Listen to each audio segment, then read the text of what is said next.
R K news 24। Bankipur विधानसभा उपचुनाव का रंग अब बेहद दिलचस्प हो चुका है। 30 जुलाई को मतदान और 3 अगस्त को नतीजे आने तय है। लेकिन इस बार का मुकाबला सिर्फ एक तरफा नहीं है। एक तरफ जहां भाजपा अपनी इस पारंपरिक सीट को बचाने के लिए मैदान में उतरेगी, वहीं दूसरी तरफ जदयू की तरफ से भी दावेदारी की जा रही है। इसी बीच राजनीतिक गलियारों में सबसे बड़ी हलचल प्रशांत किशोर की एंट्री को लेकर है, जो अपनी पूरी ताकत के साथ मैदान में उतरने को तैयार है।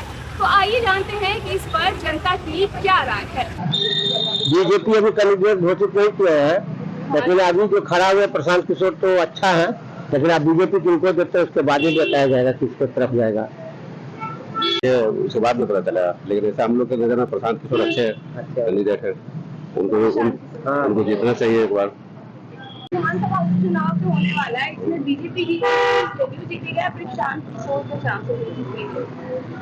प्रशांत किशोर बढ़िया है, वही जीतेगा तो बढ़िया है। इसमें जदयू भी अपना उम्मीदवार ला रहा है, बीजेपी के पास भी एक सीट है और साथ में प्रशांत किशोर भी लड़ने वाले हैं। तो इस पर आपकी क्या राय है, किसका पलड़ा ज्यादा भारी हो सकता है? देखिए, ये तो उपचुनाव है, बांकीपुर का है, और उपचुनाव तभी होती है जब वहाँ की सीट खाली होती है। तो इसके लिए सरकार द्वारा गठित किया जाता है कि यहाँ उपचुनाव हो और वहाँ की जनता की सुख सुविधा सभी निरंतर चलते रहे।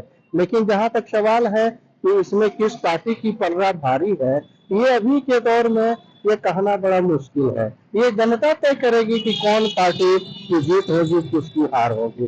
कोई भी अभी कहते हैं कि इसकी जीत होगी या उसकी जीत होगी, उसकी अपनी मंतव्य है। ये मंतव्य अपनी इस पर नहीं दे सकते हैं, ये जनता तय करेगी। अभी क्योंकि सेंट्रल गवर्नमेंट भी बीजेपी की है और स्टेट गवर्नमेंट भी बीजेपी की है, तो आपको क्या लगता है कि बीजेपी का पलड़ा जो है वो ज्यादा भारी है?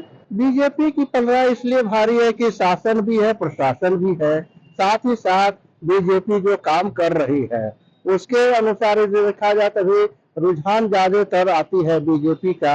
लेकिन देखिए जनता क्या करती है, लेकिन स्थिति परिस्थिति को देखते हुए अभी बीजेपी का ही बोलबाला है। जदयू रेस में है, जदयू हो सकता है, बीजेपी का कैंडिडेट हो सकता है, लेकिन प्रशांत किशोर जी का कोई नहीं। अभी स्टेट गवर्नमेंट भी बीजेपी की है और सेंट्रल गवर्नमेंट भी बीजेपी। ओके, तो बीजेपी का पलड़ा थोड़ा भारी है। निश्चित रूप से भारी है। बीजेपी का वर्चस्व भी है अभी बिहार में और काम भी अच्छा कर रहे हैं, तो स्वाभाविक रूप से बीजेपी का निश्चित रूप से। और चूंकि JD Janata Dal United alliance है तो आप समझ सकते हैं।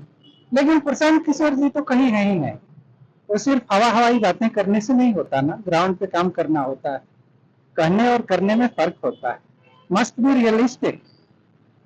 ऐसे बात बना के कितने दिन तक ऐसे करेंगे? बिहार की जनता समझ चुकी है, जागरूक हो चुकी है। ये है मेरे तरफ से जो।